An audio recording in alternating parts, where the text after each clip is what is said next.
Quem nos separará do amor de Cristo?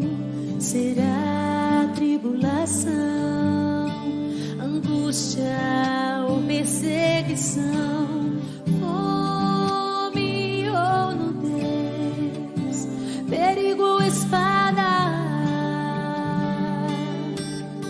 Quem nos separará do amor de Cristo? Eu estou bem certo de que nem morte, nem vida, nem anjos, nem principados, nem coisas do presente, nem do porvir, nem poderes, nem altura, nem profundidade, nem qualquer outra criatura poderá nos separar do amor de Deus que está em Jesus Cristo, nosso Senhor, que está em Jesus Cristo.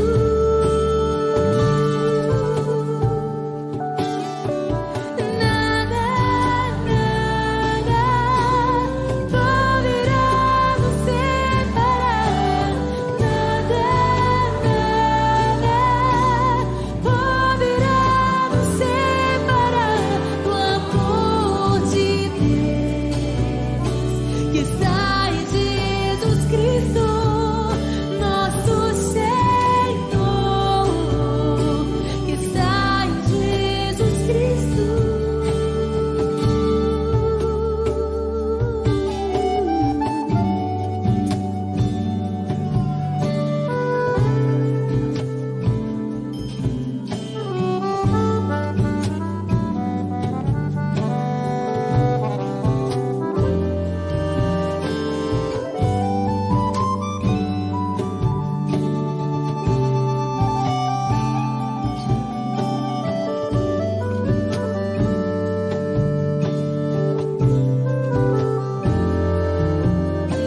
Pois eu estou bem certo de que nem morte, nem vida, nem anjos, nem principados, nem coisas do presente, nem do porvir, nem poderes, nem alturas, nem profundidade, nem qualquer outra criatura poderá nos separar do amor de Deus que está em Jesus Cristo, nosso Senhor,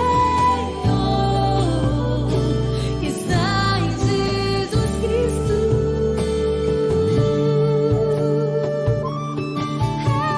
Nada, nada poderá nos separar. Nada, nada poderá nos separar do amor de Deus que está em Jesus Cristo, nosso Senhor, que está em Jesus Cristo.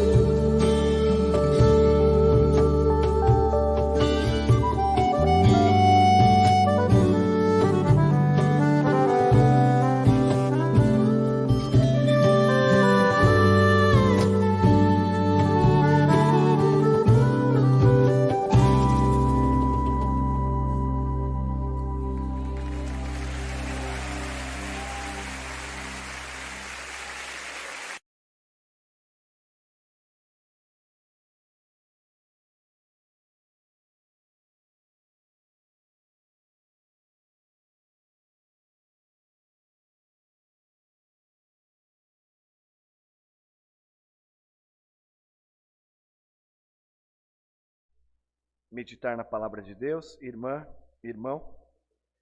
Conforme já foi anunciado, Evangelho segundo Lucas, capítulo 22, versos 31 a 34. Lucas 22, 31 a 34. Talvez hoje você ache um pouco diferente a forma do sermão. É porque eu estou pregando o que se chama extemporâneo, sem esboço, sem caderno, sem nada, porque meu computador deu problema ontem, deu um estouro, puft, depois que o sermão estava pronto. Então vai ser pela memória aqui, com a graça de Deus. Não é que o Espírito está falando comigo agora, não. Foi estudado, mas a forma talvez seja um pouco diferente, falando de maneira mais livre. Então 22, versículos 31 a 34.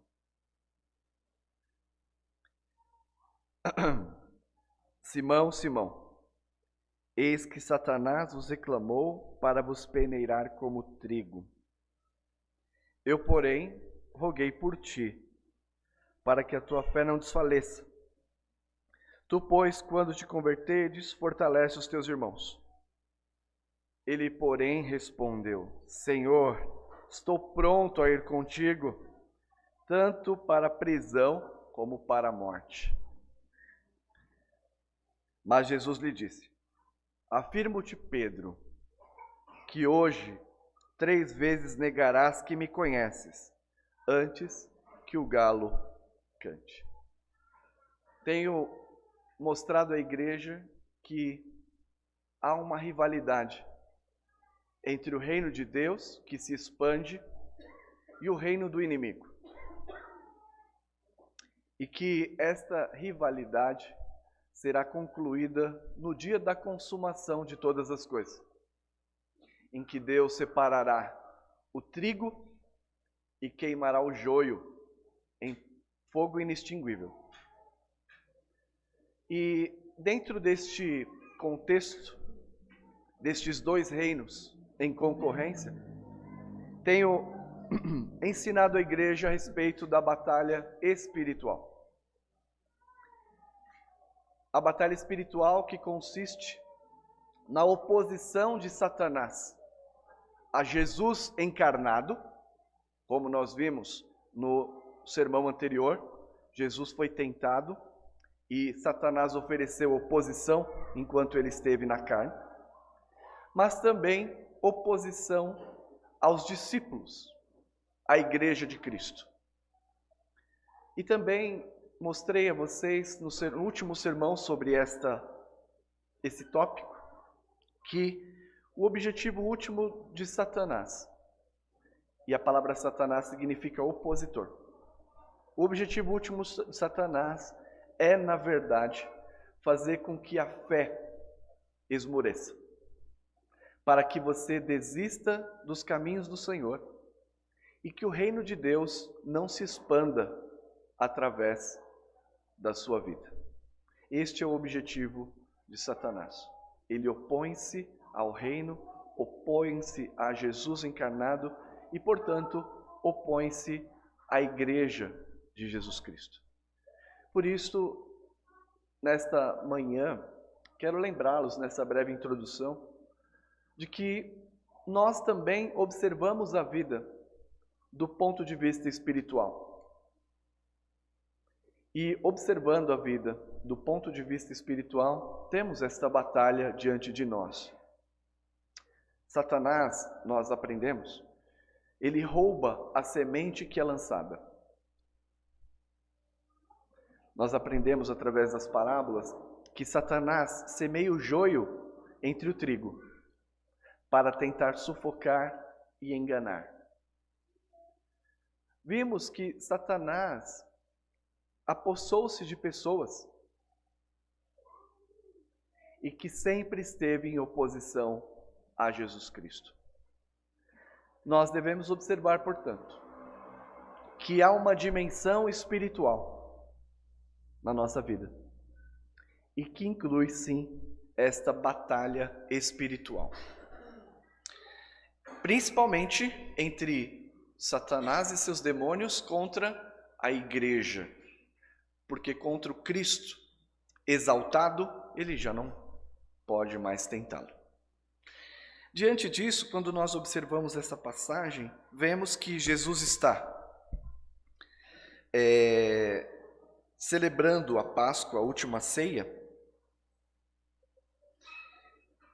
e conversa com os discípulos sobre as coisas do fim, principalmente a sua morte e ressurreição. E Lucas, diferente dos outros evangelistas, dá certo destaque ao personagem Satanás. Abra sua Bíblia no capítulo 22, verso 3. Ora, pode abaixar só um pouquinho? Ora, Satanás entrou em Judas, chamado Iscariotes, que era um dos 12. E nós sabemos que Judas traiu Jesus. No texto que nós temos, versículo 22, 31, Simão, Simão, eis que Satanás vos reclamou para peneirar como trigo. Diferente dos outros evangelistas, Lucas dá esta ênfase a este reino parasita, que é opositor ao reino e à obra de Jesus encarnado. Não quer, de modo nenhum, que Jesus consuma a sua obra na cruz do Calvário. Mas não somente no primeiro versículo que lemos, não somente contra Cristo, mas ele ataca os discípulos. Judas, e agora os discípulos são pedidos para serem provados. E Pedro será um deles. Todos os discípulos seriam provados, mas Pedro é um deles. Dentro desse contexto ainda, eu quero que você, por favor, abra a sua Bíblia. Leia comigo, versículo 28 a 30. Antes desta expressão de Jesus a respeito da provação. Vós sois os que têm permanecido comigo em minhas tentações. Peirazo, vocês estão comigo experimentando todas as provações. Assim como o Pai me confiou um reino, eu vou-lo confio. Para que comais e bebais a mesa no meu reino. E olha só o que os discípulos farão neste dia. Vos assentareis nos tronos para julgar as 12 tribos de Israel. A igreja sempre foi alvo de Satanás. Porque a nós foi confiado o reino. Aos discípulos foi confiado este reino, não só de comer e beber, mas de julgar as nações que feriram e rejeitaram a Jesus Cristo. Diante deste contexto, é que Jesus diz a Simão que os discípulos seriam tentados. Versículo 31 Satanás não poupou a Jesus e os discípulos também não seriam poupados. Satanás não poupou a Jesus e os discípulos também não seriam poupados. Simão, Simão, eis que Satanás vos reclamou para peneirar como trigo. Esta expressão vos reclamou pode ser também pediu com insistência. Pediu com insistência para que peneirar como trigo. A peneira do trigo tinha duas formas. Uma forma, que eu acho que é a mais real, colocava o trigo na peneira, que era redonda, por isso chama ciranda. Então colocava o trigo, ali ele jogava para cima, o grão caía num tecido qualquer, e a palha ia embora levada pelo vento. Essa era a primeira forma. A segunda forma, colocava a ciranda apoiada no lugar e pegava o feixe de trigo e batia com toda a força até que se separasse o trigo da palha. E assim que Jesus diz: Satanás vos reclamou para colocá-lo à prova. Não só você vê que o verbo é no plural. Vos reclamou. Anteriormente, aqui o tempo do verbo é auristo, alguma coisa que já aconteceu no passado e está completo. Nos bastidores espirituais, nós não temos acesso. E você se lembra de algo parecido? Jó. Em que Satanás aparece diante de Deus e ali reclama a vida de Jó, para que ele fosse tentado e peneirado como trigo, para verificar a fidelidade da sua integridade e as suas motivações.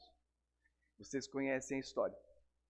Deus permite que Satanás toca nos filhos, toca na riqueza, toca no corpo, tirando absolutamente qualquer amparo, senão sustentando a sua vida. E Jó finalmente vence pela graça de Deus, e Satanás perde a aposta. Satanás tentou Jó, Jó saiu vencedor. Satanás tentou a Jesus, Jesus saiu vencedor. Satanás tentou Pedro,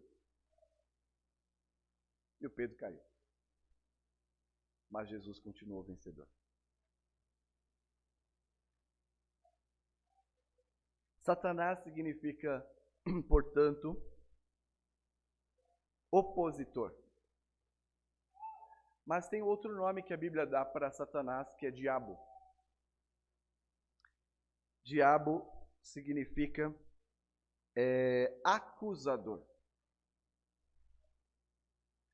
O que Satanás tem em mente aqui em relação a Jesus?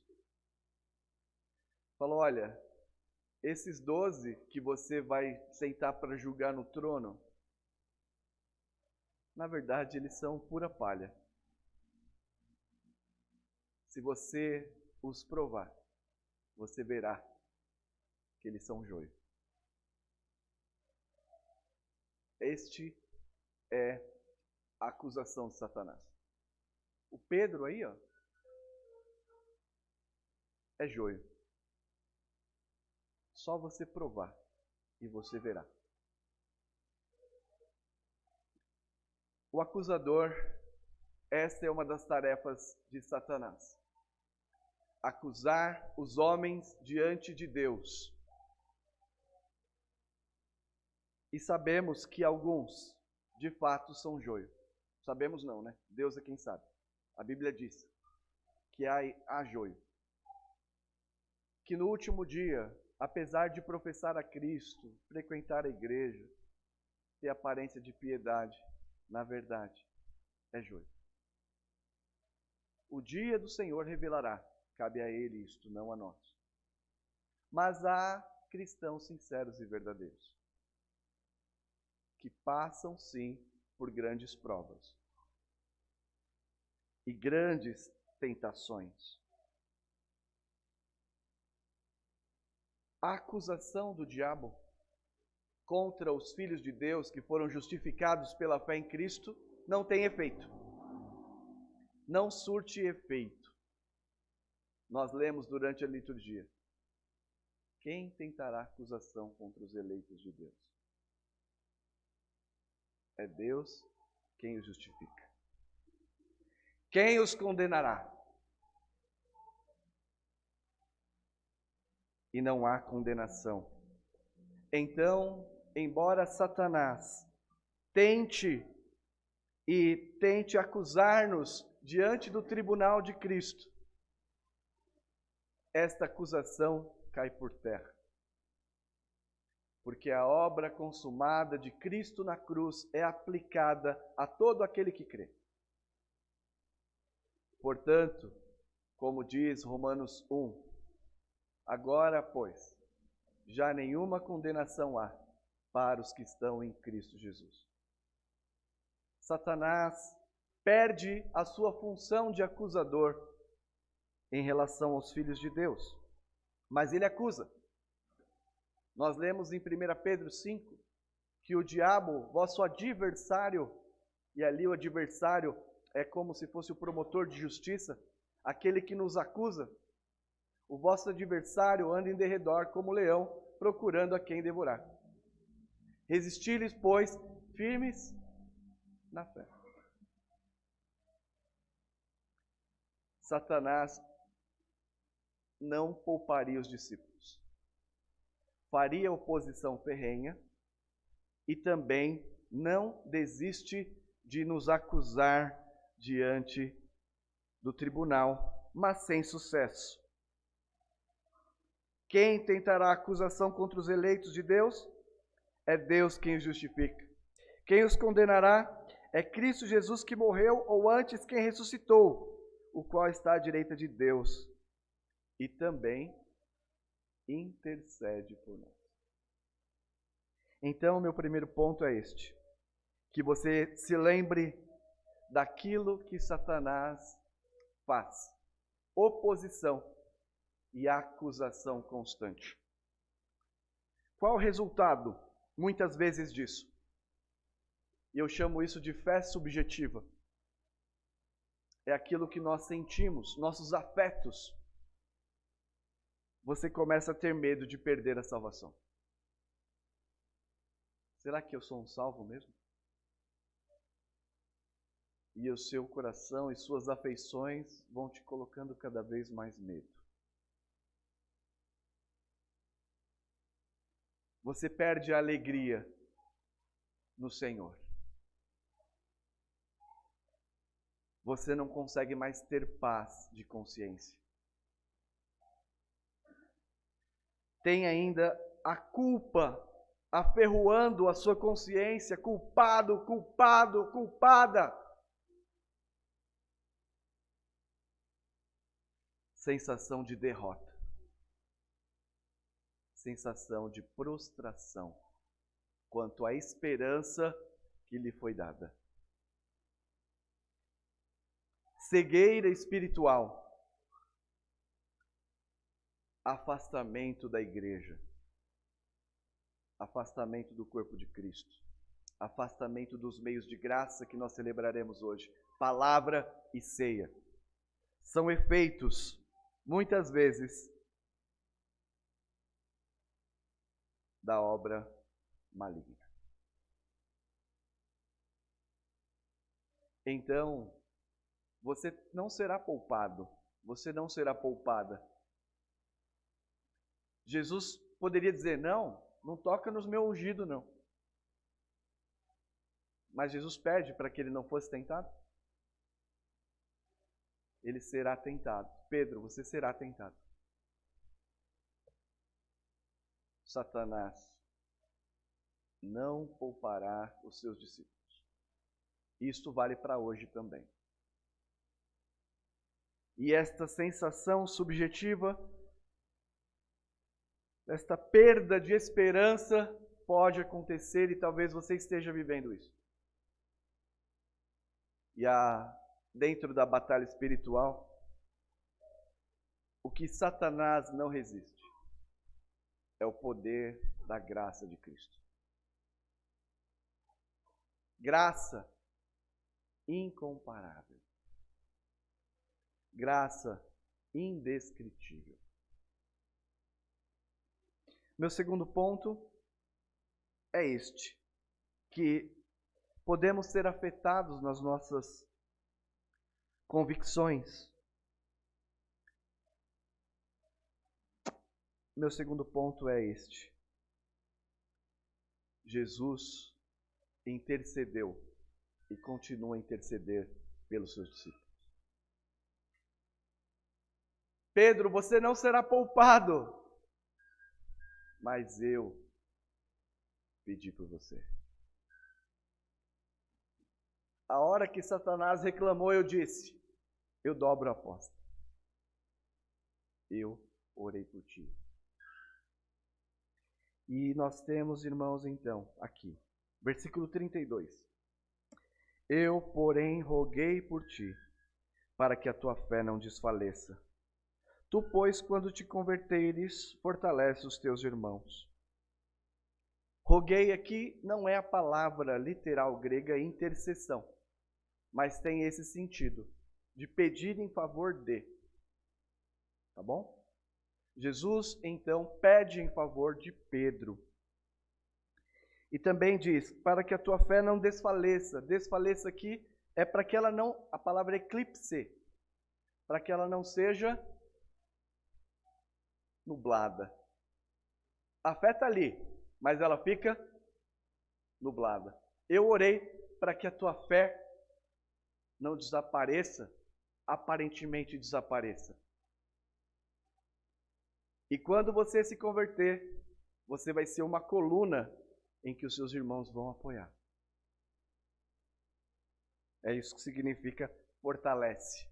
Não é que ele vai sustentar, não. Ele vai ser estabilizado e a igreja será estabilizada. Fala, pastor, e Pedro, ele era convertido ou não era? Alguns têm dúvida aqui, né? Quando a palavra diz, tu quando te converterdes, não é a palavra metanoia, de arrependimento. Pedro era convertido. Quando diz converterdes aqui, é como se você fosse mudar geograficamente de um lugar para outro. Em termos morais e espirituais, o significado é o seguinte, Pedro, quando você cair em si, esse é o significado.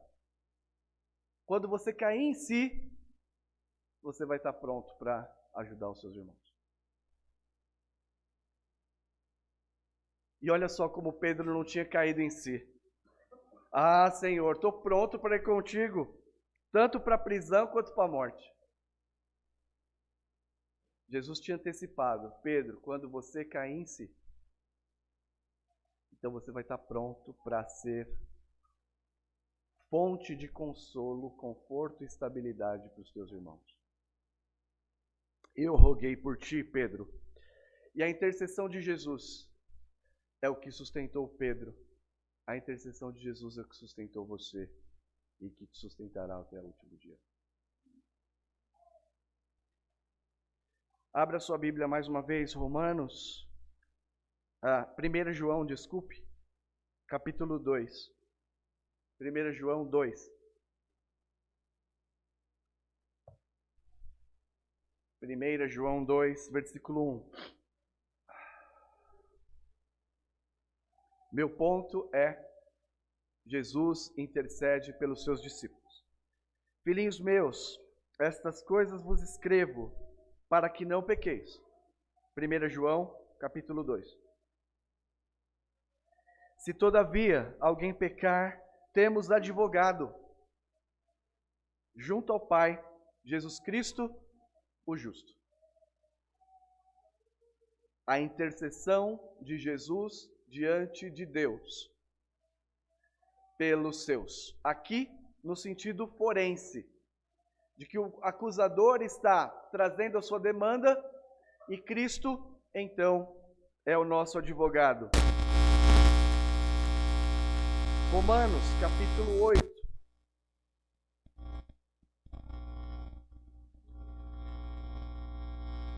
Versículo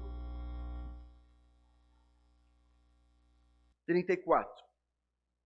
No sentido forense também.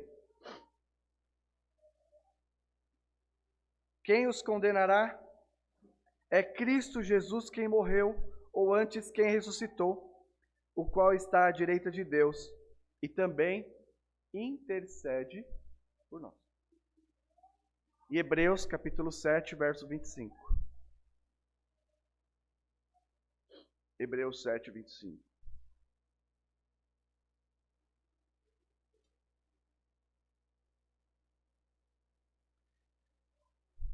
Por isso também pode salvar totalmente os que por ele se chegam a Deus, vivendo sempre a interceder por ele.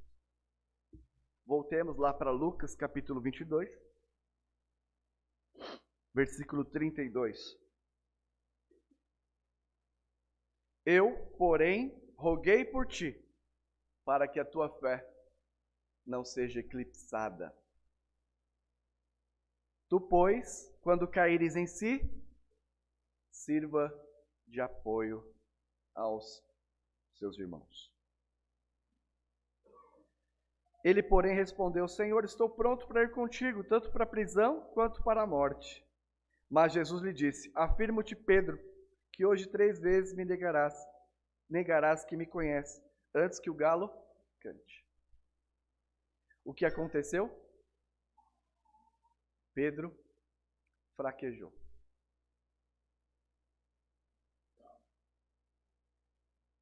O que aconteceu? Pedro fraquejou. Abra sua Bíblia, 22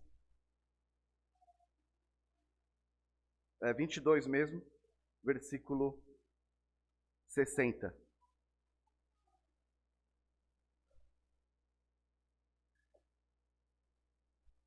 Pedro está ali, algumas horas depois, Jesus tinha sido preso, e diz: Mas Pedro insistia: Homem, não compreendo o que dizes. E logo, estando ainda a falar, cantou o galo. Então, veja esse versículo. Voltando-se o Senhor, fixou os olhos em Pedro. E Pedro se lembrou da palavra do Senhor, como lhe dissera: Hoje 3 vezes me negarás, antes de cantar o galo. Então Pedro, saindo dali, chorou amargamente. Eu tenho uma Bíblia que eu leio com o Stefano, ela é ilustrada, muito bonita a arte.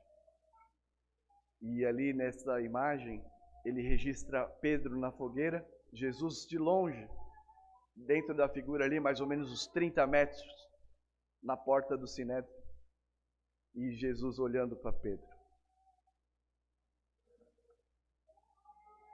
Você que dizia que ia comigo à cruz.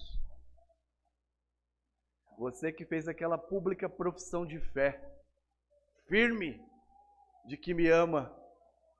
Você, Pedro, a rocha, não resistiu à provação.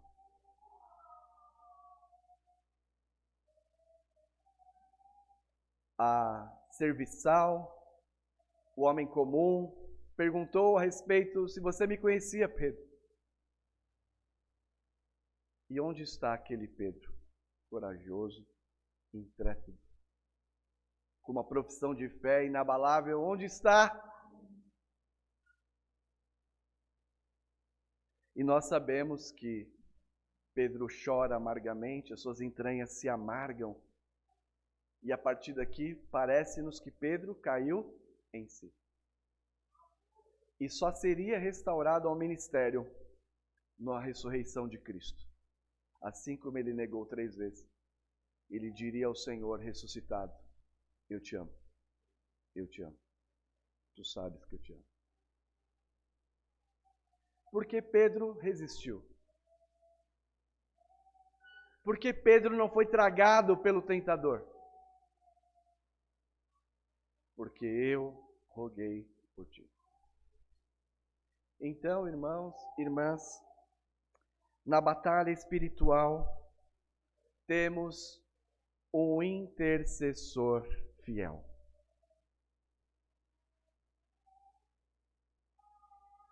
Podemos ter todas as provações, as mais difíceis que sejam. Para o cristão legítimo, trigo prevalecerá. Ele será preservado, você será preservada, o trigo. Mas a palha não resiste a isso aqui.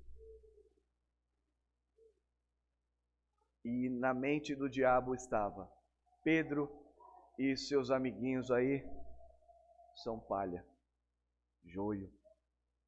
Coloque eles à prova e você verá. Assim como aconteceu com Jó. Pedro, de fato, não resistiu mas já havia sido protegido pela oração de Jesus. Nosso Senhor, portanto, está ao lado dos discípulos nas suas tentações e nas suas provações. Jamais abandonou seus discípulos. E a sua intercessão é o motivo pelo qual perseveramos na fé. Talvez você esteja hoje com aquelas sensações, a fé amortecida. Talvez você esteja com medo de perder a sua salvação. A sua alegria em Deus já não existe mais. Você esteja com a consciência culpada, culpada. Talvez sensação de derrota. Prostrado.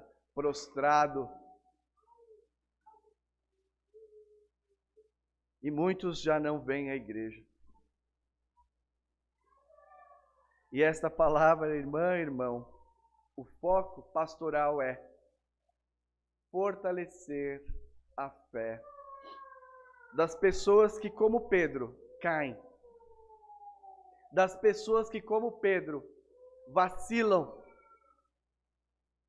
Mas, sendo trigo, serão colhidas por Deus.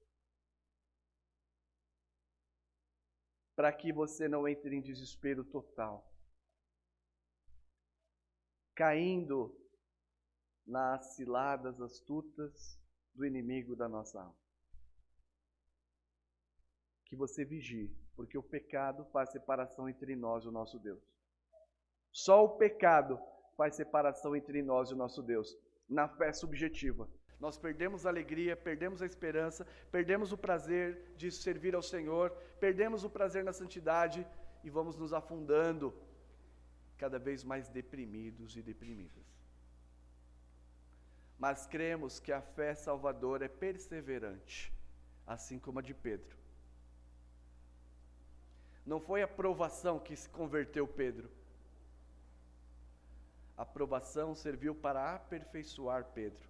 Quando você cair em si, Pedro, seja fonte de bênção para aqueles que estão ao seu redor. Eu encerro com as palavras de Paulo aos Romanos, quanto à intercessão de Jesus. Romanos 8. Eu fico pensando, será que o diabo não tem nem condição de responder a esta graça? Coitado. Ele pode nos tentar, pode nos derrubar, mas ele não pode nada contra essas palavras de graça. Que diremos, pois, à vista destas coisas? 31. Se Deus é por nós, quem será contra nós? Aquele que não poupou seu próprio filho, antes por todos nos entregou, porventura não nos dará graciosamente com ele todas as coisas? Quem tentará acusação contra os eleitos de Deus? É Deus quem os justifica. Quem os condenará? É Cristo Jesus que morreu e antes que ressuscitou, está lá vivo, o qual está à direita de Deus, também intercede por nós. Quem nos separará do amor de Cristo? Será tribulação, ou angústia, ou perseguição, ou fome, ou nudez, perigo ou espada? Quais são as provações? Como está escrito: por amor de ti somos entregues à morte o dia todo.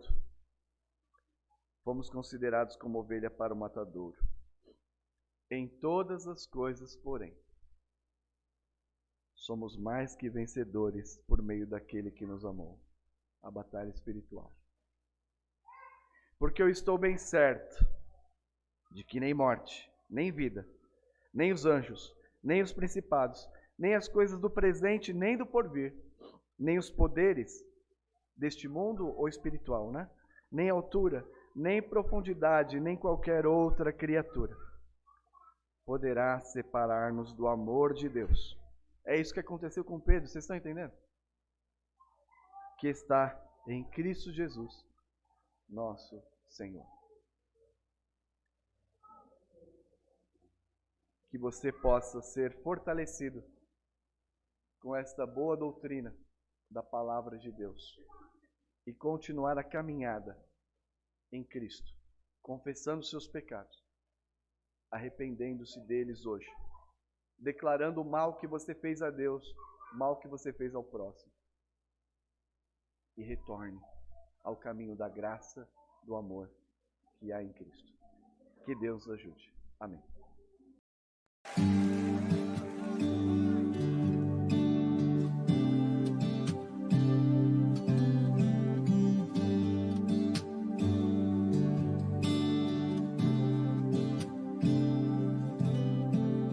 Quem nos separará do amor de Cristo? Será a tribulação, angústia ou perseguição, fome ou nudez, perigo ou espada. Quem nos separará